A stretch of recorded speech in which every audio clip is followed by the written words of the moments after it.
Hi, I'm Nirali Bansali, and today I'm going to take you all through our fund and its philosophy.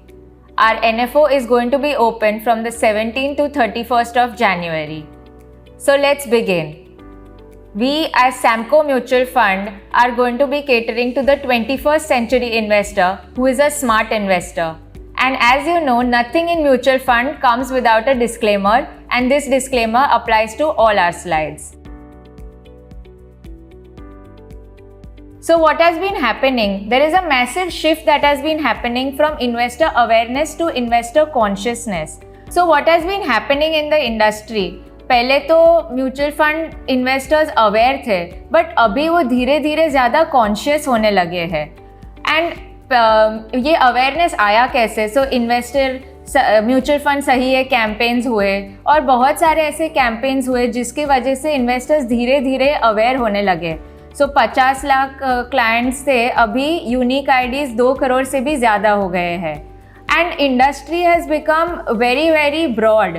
तो conscious क्यों होने लगे? क्योंकि अभी DHFL crisis हो गया या ILNFS क्राइसिस हो गया. इसके वजह से लोग ज़्यादा कॉन्शियस होने लगे, कॉस्ट कॉन्शियस भी होने लगे कि वो डायरेक्ट सिर्फ ऐसा, पहले ऐसा था कि आप ब्रांड देखो, ब्रांड के पीछे जाओ और वो आप खरीद सकते हो, या ये वाला म्यूचुअल फंड ले लो, वो वाला म्यूचुअल फंड ले लो. पर अभी क्या हुआ है कि लोगों को पता है कि उनको यही स्टॉक चाहिए ये वाले पोर्टफोलियो में, या उनको पता है कि कॉस्ट क्या है कोई भी फंड के पीछे, एक्सपेंस रेशियो क्या है, एक्सेट्रा. तो अभी इंडस्ट्री शिफ्ट हो गया है from investor awareness to investor consciousness.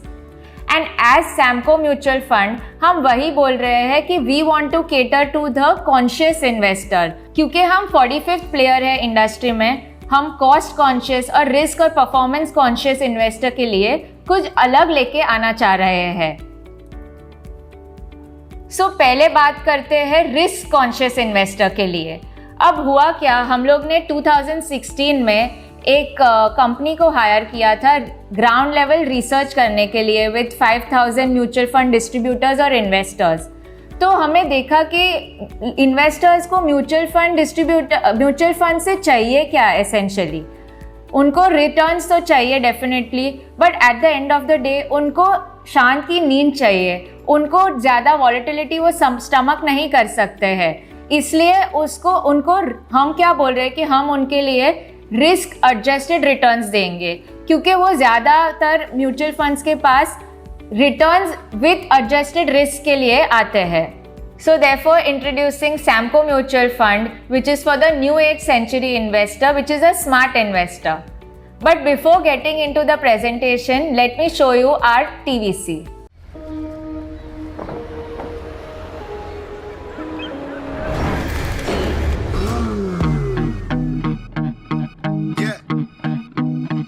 This is it. One shot. Here we go. Blood is running, heart is pumping. We got our eyes on the prize and our feet are stomping. Write a story, born for glory. And our time is here and we got nothing to worry. Got our fists in the air, force that can't stop. This is our time, going to the top.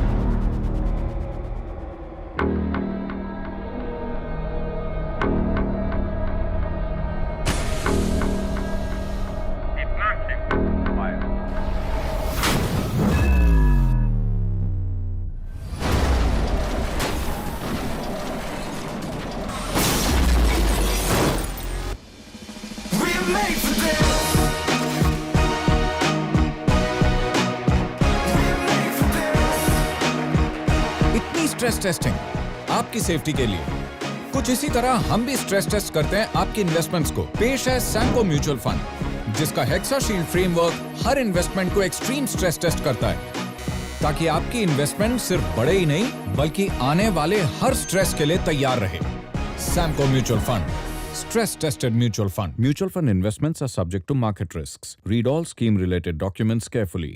तो आपने देखा कि ये जो car crash हुआ है, तो ये क्यों हुआ है और इसका मतलब क्या है. आप देखिए कि मैन्युफैक्चरिंग कंपनीज में क्या होता है टिपिकली, कि आप एक कोई भी प्रोडक्ट को मार्केट में लाने के पहले उसका टेस्टिंग करते हो, उसमें चेक्स करते हो कि क्या वो प्रोडक्ट बराबर होगा आगे जाके, या फिर वो अच्छा यूटिलिटी दे पाएगा सामने वाले कंज्यूमर को, हम इसी तरह इन्वेस्टमेंट्स को भी स्ट्रेस टेस्ट करना चाहते हैं। इसलिए हम बोल रहे हैं कि Samco mutual fund is a stress tested mutual fund. और ये हम स्ट्रेस टेस्टिंग क्यों कर रहे हैं, पहले तो स्ट्रेस टेस्टिंग होता क्या है ये मैं आपको बताऊंगी। अब स्ट्रेस टेस्टेड म्यूचुअल फंड क्यों बोल रहे हैं, क्योंकि stress tested investing is a strategy to put to work money with businesses that can endure and survive in a variety of stressful situations and generate long-term risk-adjusted returns. इसका मतलब क्या है कि we will invest in businesses that can survive and thrive our stress test, जो कि वो survive होते हैं हमारे stress test करने के बाद भी। और इसका premise क्या है, मतलब इसका reason क्या है लाने का, दो चीज़ है। पहले तो lives of businesses are getting shorter, तो अब सब सर्वाइवल ऑफ द फिटेस्ट हो गया है। क्योंकि पहले आप देखो इन द लास्ट 15 ईयर्स क्या हुआ है कि 52% of Fortune 500 companies have disappeared. तो पहले जो एवरेज लाइफ एक्सपेक्टेंसी था 75 ईयर्स बैक इन 1955, वो अब गिर के 15 साल हो गया है इन 2015। तो ये सर्वाइवल बहुत एसेंशियल हो जाता है। और अगर आप BSE सेंसेक्स भी देखते हो इन ओवर अ डेकेड, क्या हुआ है कि out of 30 companies 24 keep going in and out, but only 6 companies have remained in the BSE Sensex. And there is another reason why we are doing stress tested investing. It is because over the long term एक ही driver है returns का, और वो है return on capital employed. मतलब businesses जिनके पास बहुत सारा फ्री कैश फ्लो हो और वो अपने ही बिजनेस में पैसा डालते रहे eight higher and higher reinvestment rate, तभी वो आगे जाके भी हाई ROCE सस्टेन कर पाएंगे और वो ही अच्छा ROCE दे पाएंगे। और इसके वजह से हम लोग ने एक बैक टेस्टिंग की है। मैं आपको ये चार्ट दिखाती हूँ। ये चार्ट में आप देख सकते हो कि ये 82 ईयर्स का चार्ट है, मगर इसका मतलब ये है कि हम लोग ने इन्वेस्ट किया होता ड्यूरिंग वर्ल्ड वॉर 1 इन 1917 और एग्जिट किया होता at the highest PE multiple in 1997 just before the .com bubble bust, तो रिटर्न्स कितने होंगे? इसके रिटर्न्स होंगे 2.3% on a compounded basis. But इसी समय इसी पीरियड में S&P 500 ने क्या किया है, 11.6% कंपाउंडिंग ऑफ रिटर्न्स दिया है। तो ये 11 - 2 मतलब जो 9.3% रिटर्न्स, ये आते कहाँ से है? ये आते हैं EPS ग्रोथ के वजह से। मतलब जो 80% रिटर्न्स है in a span of over 82 years, ये आते हैं तो EPS ग्रोथ से। और ये EPS ग्रोथ आता कहाँ से है? ये इन्हीं कंपनी से आता है जो अपना फ्री कैश फ्लो अपने ही बिजनेस में डालता रहे और ROCE सस्टेनेबल बेसिस पे जनरेट करता रहे। और एज सैमको म्यूचुअल फंड हमें इसी 80% के शेयर को कैप्चर करना है और इसलिए हम हाई ROCE बिजनेसेस के साथ ही जुड़ना चाहते हैं। तो basically it all boils down to one thing कि leave the question of price aside और over an extended period of time large amounts of free cash flow जो अपने बिजनेस में डालते हैं at higher and higher reinvestment rate, वही आगे जाके भी हायर ROCE जनरेट कर पाएंगे। तो हम क्या बोल रहे हैं कि what do the stress tested businesses evaluate, मतलब हम ये स्ट्रेस टेस्ट करके क्या इवैल्यूएट करना चाहते हैं? हम इससे देखना चाहते हैं कि पहले कैन द बिजनेस सर्वाइव, और सेकंड कि क्या वो एक कंपाउंडिंग मशीन बन पाता है। और ये हम कैसे करेंगे? अगर आपने हमारा TVC देखा तो उसने आपने देखा होगा कि एक हेक्साशील्ड फ्रेमवर्क हम बोल रहे हैं, जो एक हेक्सागन चार्ट है। ये हमारा फ्रेमवर्क बनता है जिससे हम स्ट्रेस टेस्टिंग करेंगे, और इसका जो हार्ट एंड सोल है वो है ROCE और री इन्वेस्टमेंट रेट। इसमें है 6 पिलर्स जो हमारे 6 फैसेट्स बन जाते हैं of Hexashield framework. Let me take you through each one of them. तो पहला है reinvestment and growth stress test, second है corporate governance and leadership stress test, third है cash flow stress test, fourth है balance sheet and debt stress test, fifth है competitive strength and pricing power stress test, और sixth है regulatory stress test. Briefly मैं बताना चाहूंगी सबके बारे में। पहले तो reinvestment and growth stress test. इसमें हम करते क्या है? इसमें हम बिजनेसेस को रिसेशनरी फेजेस में डाल देते हैं, उनका ग्रोथ कम कर लेते हैं, उनके मार्जिन्स कॉम्प्रेस कर लेते हैं और देखते हैं कि इसके बाद भी क्या वो सर्वाइव हो पाता है, इसके बाद भी क्या वो हाई ROC जनरेट कर पाता है। तो आप एग्जाम्पल्स ही ले लीजिए, कैस्ट्रॉल है, कोलगेट है, इन्हीं कंपनी में हाई ROC तो आता है, पर इनको री इन्वेस्टमेंट करने के लिए अपॉर्चुनिटीज़ काफ़ी कम होते हैं। तो यही हम चेक करते हैं through our reinvestment and growth stress test. So हमारा सेकेंड पिलर है corporate governance and leadership stress test. इसमें हम देखते हैं कि इंडिपेंडेंट डायरेक्टर्स कितने हैं बोर्ड पे। फॉर इंस्टेंस आप ले लीजिए इन्फोसिस एंड HDFC का बोर्ड। HDFC बैंक और इन्फोसिस में 8 इंडिपेंडेंट डायरेक्टर्स है out of a total 11 directors, और इसके सामने वेदांता में सिर्फ 6 इंडिपेंडेंट डायरेक्टर्स है। तो आप देख सकते हो कि अगर कोई इंडिपेंडेंस देखना है या फिर कोई बायस ओपिनियन आता है या अनबायस्ड ओपिनियन कौन ले सकता है ज़्यादा, तो वो HDFC बैंक और इन्फोसिस ले सकता है कंपेयर टू अ वेदांता। तो इसमें हम ये देखते हैं, हम और एक चीज़ देखते हैं कि टेन्योर क्या है ऑफ दीज इंडिपेंडेंट डायरेक्टर्स, मतलब वो कितने सालों तक इसी कंपनी के साथ जुड़े हुए हैं। तो अगर वो ज़्यादा इस कंपनी के साथ जुड़े हुए होते हैं वो भी एक प्रॉब्लम हो जाता है। इसलिए you need to be with independent directors who have been with the businesses for a shorter period of time. Therefore, then only they will be truly independent. हम इसमें की मैन रिस्क भी चेक करते हैं, क्योंकि अगर आप एग्जाम्पल ले लीजिए TCS का, तो राजेश गोपीनाथन जी, he was associated with TCS since a very very long time. He was a CFO before he became a CEO. So that means कि he understands the business, he understands the culture of the business and therefore he is definitely suitable to run the business. तो ये की man risk बहुत essential हो जाता है, क्योंकि succession कौन लेगा या फिर नेक्स्ट पर्सन कौन होगा चलाने के लिए, क्या वो बराबर चला पाएगा कि नहीं कंपनी को, ये हम चेक करते हैं through our corporate governance and leadership stress test. Moving on to our third pillar, cash flow stress test. अब इसमें हम कैश को सफोकेट कर देते हैं। Cash is the heart and soul of any business if you see. तो cash अगर नहीं होता है बिजनेस में तो वो बिजनेस चला ही नहीं पाएंगे। That is what essentially is important for any business to run. और pandemic last to last year is a classic example which shows कि अगर कोई बिजनेस के पास कैश नहीं होता तो वो डेफिनेटली सर्वाइव भी नहीं हो पाएगा। तो हम इसमें और क्या देखते हैं कि वर्किंग कैपिटल साइकिल क्या होता है बिजनेसेस का, ये हम एक एग्जाम्पल लेके देखते हैं। आप पेंट इंडस्ट्री देखिए, उसमें एशियन पेंट्स जो कि लीडर है, उनका working capital cycle around 8 to 10 days है। बट इसका जो सेकेंड प्लेयर है जो कि बर्जर है, उसका है अराउंड 45 to 47 डेज। और एक्जो नोबेल जो थर्ड प्लेयर है, उसका ओवर 100 डेज जाता है। मतलब जो चर्न है बिजनेसेस का, जो ऑपरेटिंग प्रॉफिट जनरेट करते टू कन्वर्ट टू कैश, वो इन बिजनेसेस का मतलब एशियन पेंट्स का सबसे कम है। वो आसानी से अपना ऑपरेटिंग प्रॉफिट कैश में कन्वर्ट कर सकता है, जब इसके सामने एक्जो नोबेल को बहुत टाइम लगता है, ओवर 3 months लगता है to convert its operating profit to cash, which becomes very very difficult for a business. तो यही हम चेक करते हैं हमारे कैश फ्लो स्ट्रेस टेस्ट में।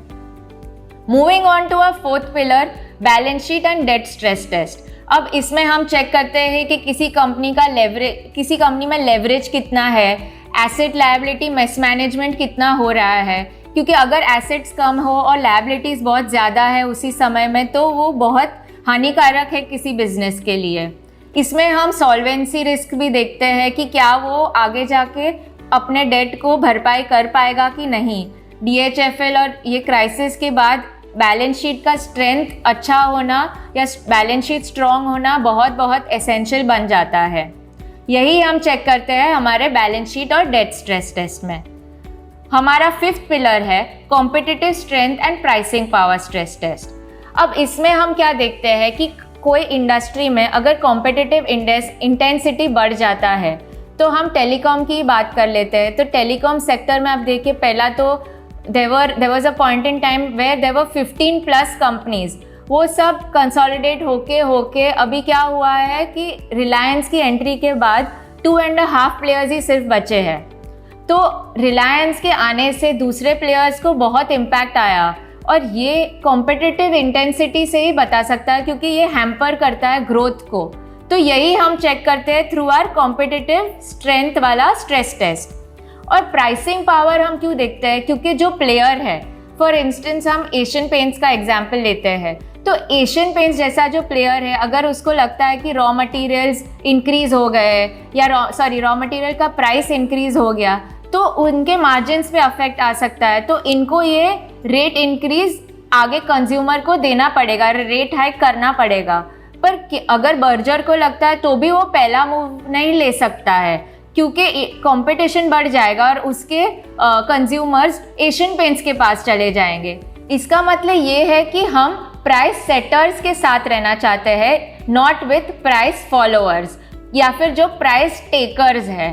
प्राइस सेटर्स के साथ रहने में ही फायदा होगा बिजनेसेस का और हमारा एज यूनिट होल्डर्स।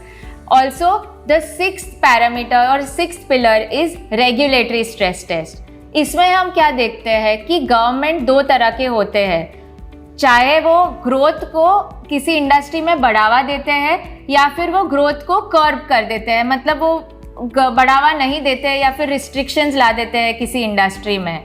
हम क्या बोल रहे हैं कि हमें इन्हीं बिजनेसेस के साथ जुड़ना है जहाँ पे गवर्नमेंट का बढ़ावा हो या उनका साथ हो, क्योंकि वही आगे जाके ग्रोथ में हेल्प कर पाएगा।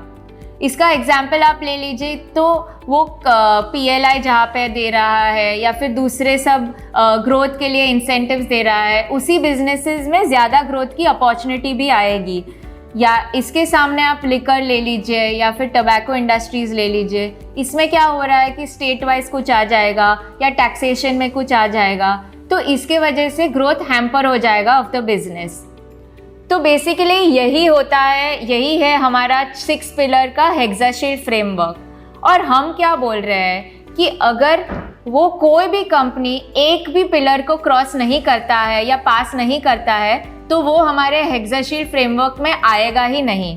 तो सिर्फ इसका बाइनरी ही आउटकम है कि इधर कोई कंपनी स्ट्रेस टेस्ट को पास करता है या फिर वो स्ट्रेस टेस्ट को फेल करता है, वो बीच का तो नहीं हो सकता है। So there are only 2 possible outcomes to this.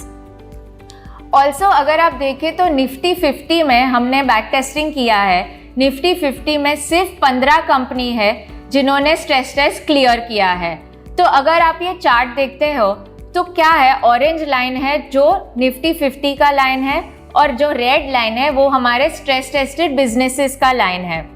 ये 2010 टू 2021 का चार्ट है।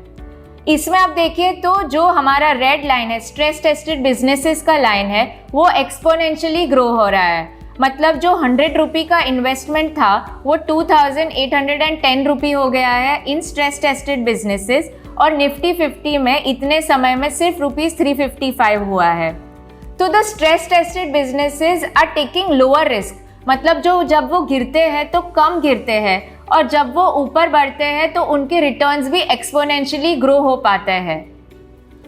ये तो हुआ point two point chart, but अगर हम मंथली रोलिंग रिटर्न बेसिस में भी देखते हैं या मंथली एक्सेस रिटर्न में भी देखते हैं, तब भी हम आउट परफॉर्म करते हैं, क्योंकि हमारा जो average excess return of outperformance है वो 3.72% है और एवरेज अंडर परफॉर्मेंस है वो 2.8% है। तो अगर आप नेट देखते हो तो आउट परफॉर्म ही करता है, मतलब हमारा मंथली बेसिस पे भी average monthly excess return around 1.62% of the times है। और हम क्या बोल रहे हैं कि हम ऑलवेज आउट परफॉर्म नहीं करेंगे, हम 2/3 मतलब 68% ऑफ द मंथ्स में आउट परफॉर्म अगर करते हैं तभी भी वो ज़्यादा होगा, क्योंकि हमारा जो आउट परफॉर्मेंस है वो काफ़ी हायर है compare to our underperformance. तो एवरेज नेट वो पॉजिटिव ही आएगा। ये हुआ मंथली रोलिंग रिटर्न पर्सपेक्टिव से। अगर हम 12 month rolling excess return perspective से भी देखते हैं तभी भी हम आउट परफॉर्म ही करते हैं। तो इसमें जो है कॉन्फिडेंस रेशियो ज़्यादा बढ़ जाता है। हमारा percentage of outperformance of periods is 93.8% of the times, मतलब average excess return in outperforming months was 21.22% and underperformance हो जाता है -6.35%। बट इसमें भी अगर आप नेट देखते हो तो एवरेज एक्सेस रिटर्न 19.52% है। तो हमारा जो ये एडवांटेज है ऑफ यूजिंग हेक्साशील्ड फ्रेमवर्क, इसका मतलब ये हम क्यों कर रहे हैं? Basically we are marrying technology with human knowledge. और इसमें क्या हो रहा है कि जो हमारा हेक्साशील्ड फ्रेमवर्क है या टेक्नोलॉजी हमें आसान कर देती है to go through so many companies in one go. तो ये हम टेक्नोलॉजी को लेवरेज कर रहे हैं to help me as a fund manager and my research team to bring out good stocks for investors. इसलिए हम टेक्नोलॉजी का उपलब्ध कर रहे हैं। सो ये हम स्ट्रेस टेस्टेड इन्वेस्टिंग कर रहे हैं and Samco mutual fund is going to be a stress tested mutual fund. और हम इन्वेस्टर्स के लिए रिस्क एडजस्टेड रिटर्न्स लाना चाहेंगे। ये हम रिस्क एडजस्टेड रिटर्न्स कैसे लाएंगे and how will we show you कि we are bringing out risk adjusted returns? तो we are going to show you through our Sharpe and Sortino ratio. मतलब आप यूनिट ऑफ रिस्क पे कितना returns generate कर पाते हैं ये हम बताना चाहेंगे। इसमें शार्प रेशियो में इंडस्ट्री एवरेज अराउंड 0.5-0.6 है। हम बोल रहे हैं कि हम 1% से ज़्यादा शार्प रेशियो लाएंगे। और ये कैसे पॉसिबल होगा? क्योंकि हम रिस्क काफ़ी कम लेंगे जिसकी वजह से हम रिटर्न ज़्यादा ले पाएंगे या हमारे यूनिट होल्डर्स के लिए दे पाएंगे रादर। तो सैमको म्यूचुअल फंड हमारा प्रॉमिस है कि हम एक स्ट्रेस टेस्टेड म्यूचुअल फंड है। और हम ये हेक्साशील्ड में क्या करने वाले हैं, हम ग्लोब के वर्ल्ड के 67,000 एक्टिव कंपनीज है, ये सबको हमारे हेक्साशील्ड फ्रेमवर्क में डालेंगे। और इसका आउटपुट क्या है? सिर्फ 125 कंपनीज क्लियर होते हैं हमारे स्ट्रेस टेस्टेड यूनिवर्स में। तो ये 125 कंपनीज हमारा इन्वेस्टमेंट यूनिवर्स बन जाता है।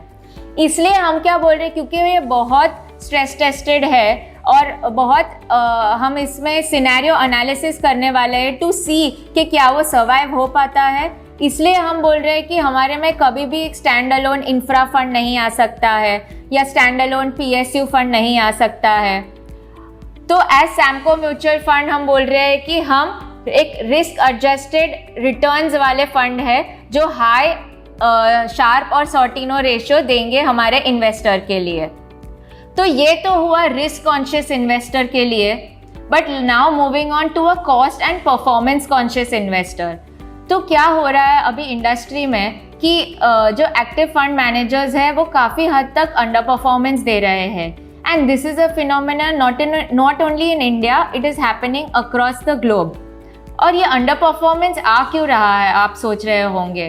But before getting in to it, let me show you an ad which brings out this concept very succinctly.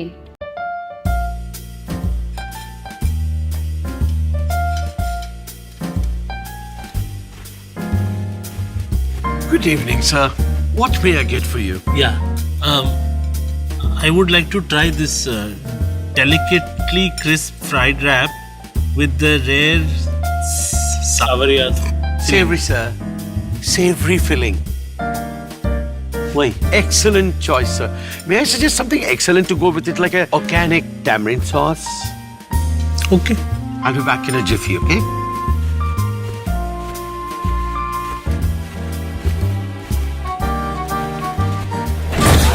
ओए लाला, ओए बैरे, 10 रुपए का समोसा दे चटनी मार के। ना क्यों रहा? दे रहा हूँ ना। ओ भाई, धनिया दे फ्री में।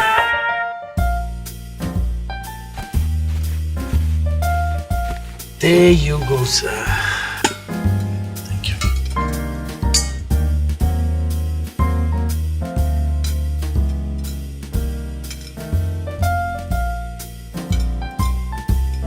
ये तो टू गुड है। Yes, sir. सर आपके शेफ से एक बार मिलवा दीजिए सर। शेफ से एक बार।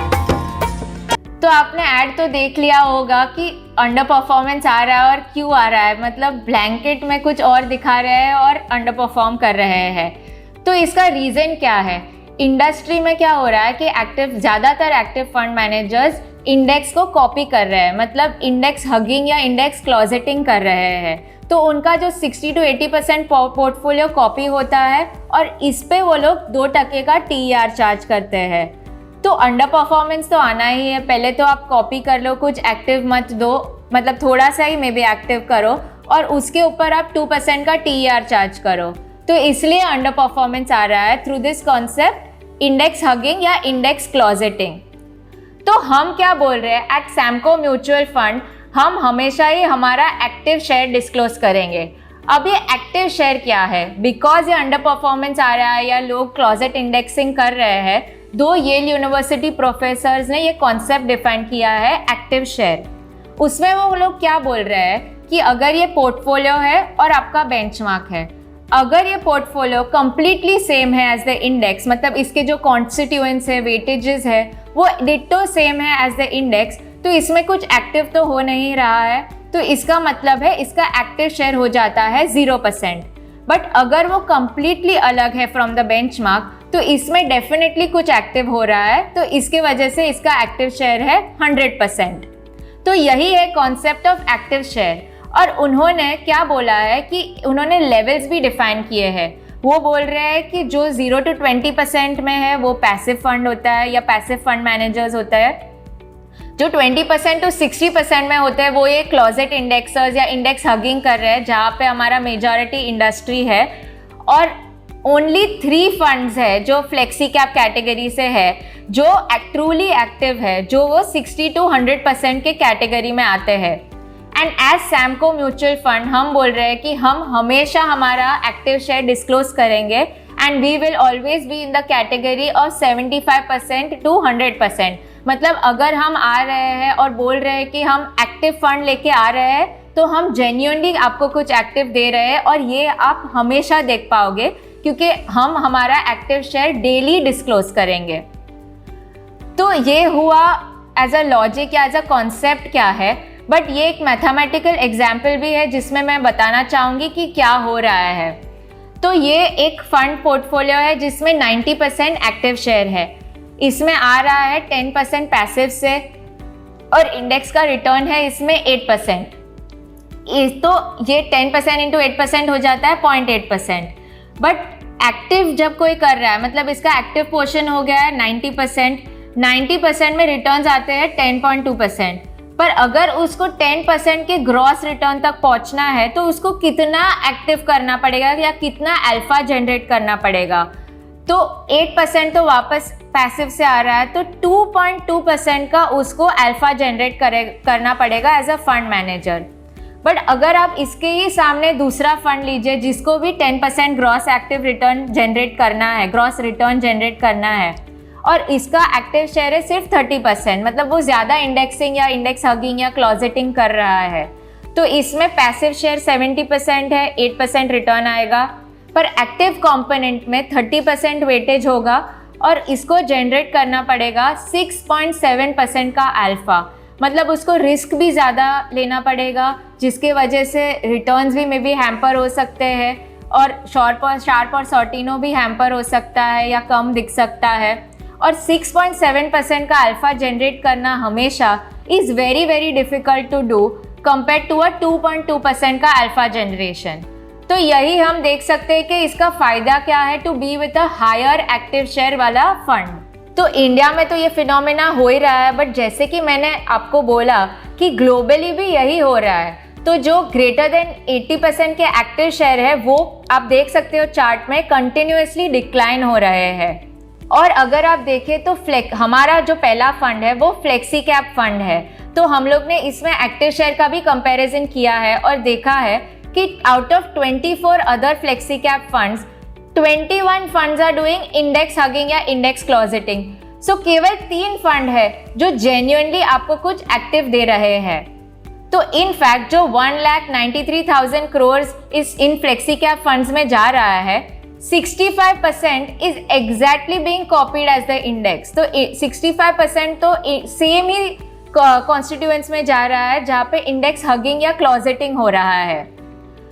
तो इसलिए एट सैमको म्यूचुअल फंड हम आपके लिए कुछ डिफरेंट लाना चाहता है और हम आपको जेन्युइनली कुछ एक्टिव देने चाह रहे हैं। तो to summarize, Samco mutual fund में हम स्ट्रेस टेस्टेड इन्वेस्टिंग करेंगे थ्रू आवर हेक्साशील्ड फ्रेमवर्क, और हम जेन्युइनली कुछ एक्टिव लाना चाहते हैं और ट्रूली एक्टिव फंड आपको देंगे, और इसलिए हम हमारा एक्टिव शेयर डेली डिस्क्लोज करेंगे। Thank you. Mutual fund investments are subject to market risks. Read all scheme related documents carefully.